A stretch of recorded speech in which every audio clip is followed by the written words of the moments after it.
Welcome back to Derek's Destinations. Let's see, today we're gonna see a whole state, maybe, you know, the state of Rhode Island.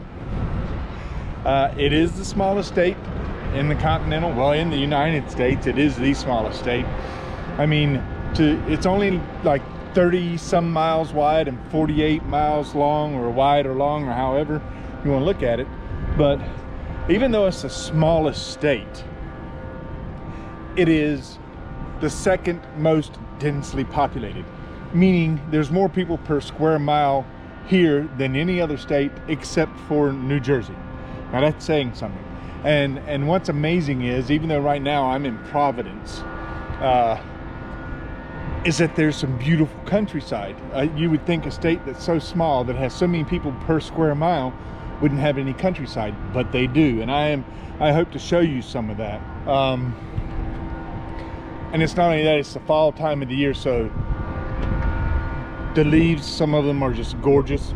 I've already done that video on it. I hope to show it here to you. But we're not only going to look at a little bit here in Providence, which I'll go down the river here and show you in a minute.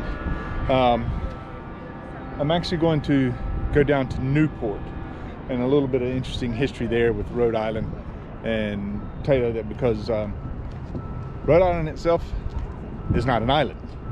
And you know, I'm gonna show you why. Or not why, but how the name became. But behind me, as you see, is the actual downtown of Rhode Island. We're gonna go downtown. It's actually kind of beautiful, but hopefully in today's video we're gonna just explore pretty much, you know, the whole state of Rhode Island, and just not Providence. Providence is a town of about 170 some 180-ish thousand people. So in its own right, it's not a small town, but like any town, it's got its museums and things like that. So be sure and check those out. You know, the goal of my video is to just help people see what's available and out here, you know, not necessarily all the main tourist spots.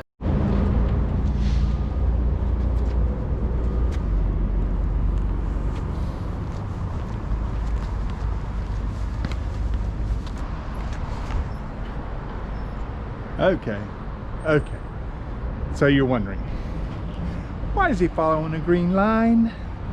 Well, let me tell you a little bit about that green line that I was following. It starts at the Senate House, right downtown Providence, and that's where the story begins. You start at the Senate House, you follow the green line. It's around 2.5 miles long. It's a walking kind of thing. And then you discover the history of Rhode Island from beginning to end. So when you get here, check it out. You know, it's a nice walk. 2.5 miles ain't nothing, y'all. Come on. You know, and be like me, sit down a lot along the way, you know, in a 2.5 mile, you know. And if I could rig it, I'd have somebody push me. But you know, but yeah, check it out. That's what the green line is for. I had wondered, and when I first got here, what it was about, but that's what it is. Now I'm still heading towards downtown. I think maybe you can see parts of it behind me, and the sun may block your view, but I'm on the Providence River, and we're at the mouth of it, and that's heading out, you know, to the tributaries that goes on out to the ocean.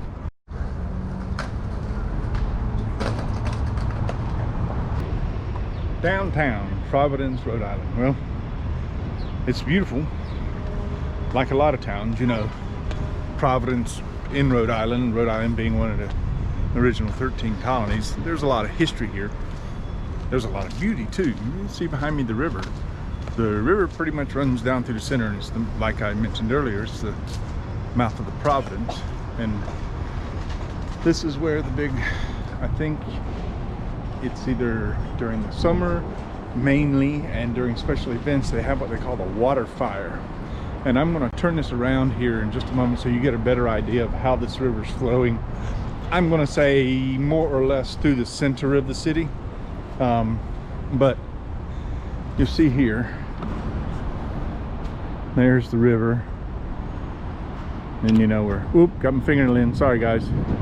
You know, some of the buildings, taller buildings are being blocked, but you get the idea.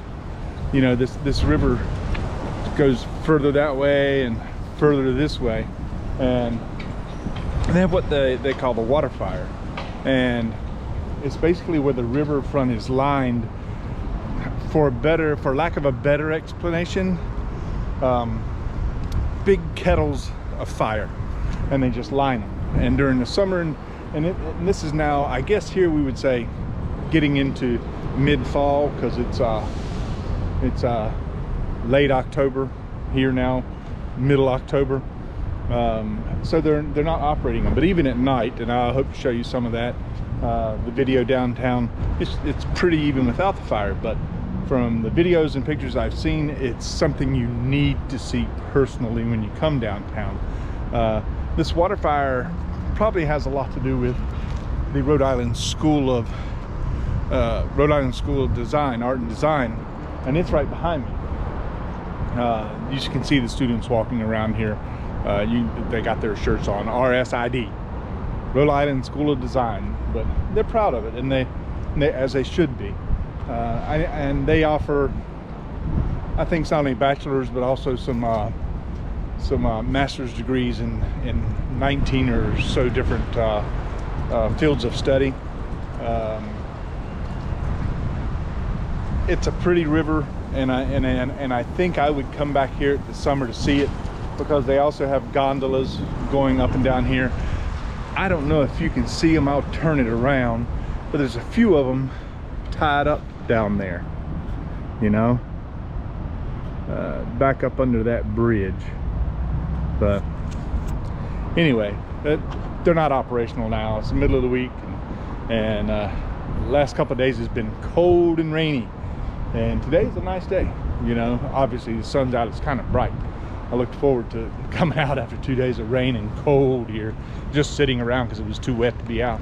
But downtown has the things that any city of 200,000-ish people will have. You know, when you come through Rhode Island, don't blink. You know, stop. You know, check out Providence. We're going down, I think, down towards Newport, which is closer to the coast.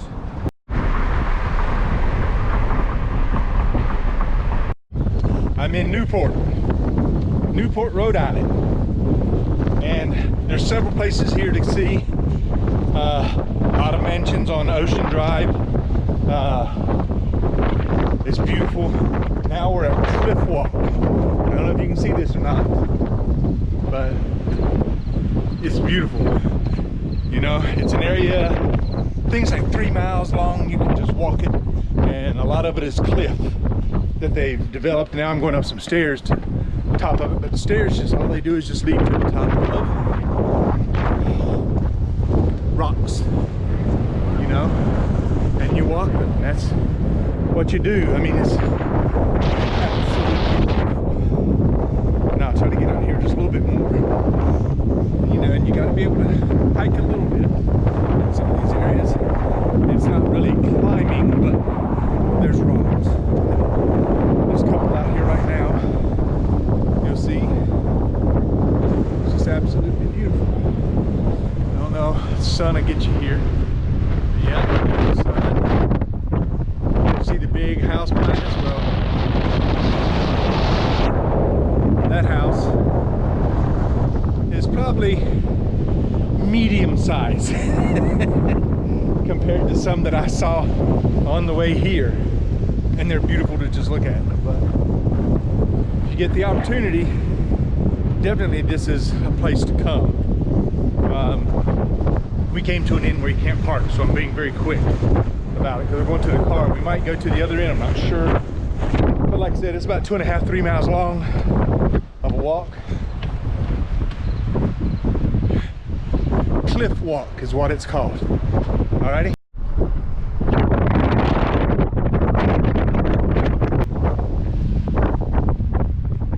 That is your history lesson for today.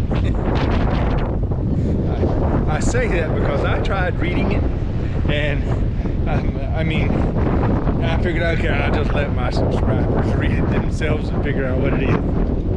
But really, this is a discovery monument to the Portuguese. I guess they were great sailors or navigators of the earth back in the 1400s and 1500s, and this is just a monument to them, and it explains what the sphere is, and it explains what these, well, they're called thimbles, but you see them, they're sticking up out of the ground, what they are. I mean, I didn't quite understand, but it's all part of navigation as I read that and understand it. But more importantly, you know, a little earlier I was down at Cliff Walk. You know, I was showing you that.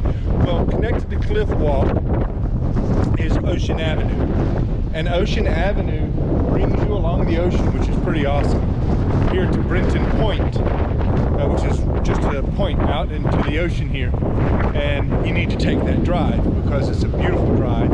Not only that, you get to stop here at the monument. That's part of this is all just down here around Newport in Rhode Island. And I'm from coastal North Carolina, and I just love this smell. You know? Even though it's up here and there's rocks everywhere on the shores, I still love it. I mean, can't beat it. I'm going to see if I can get her a little bit closer to the water.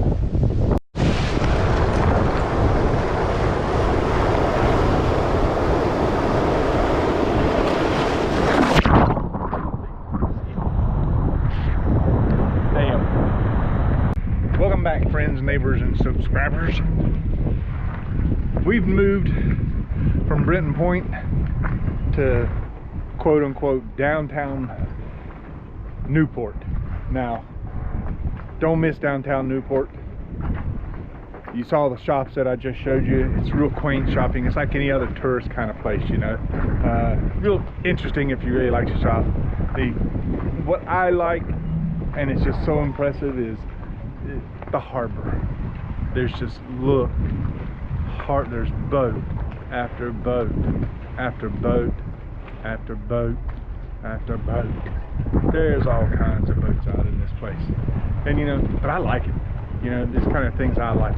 You know, if you get a chance, visit Rhode Island. Providence is just a beautiful little town, and come down to Newport. Like all coastal towns, there's lots to do. You know, the water just keeps everybody busy with things to do, and obviously this is a great place to be having a boat. You know, we're actually out here on the I guess what they call the yacht club. But you know, if you like what I've showed you today, please subscribe, you know, view, share, you know, hit the notification button so you know when my next one shows up. I think from here I'm going north a little bit. We'll be Boston next, and maybe after that somewhere in New Hampshire. Not quite sure yet. You just have to tune in, okay?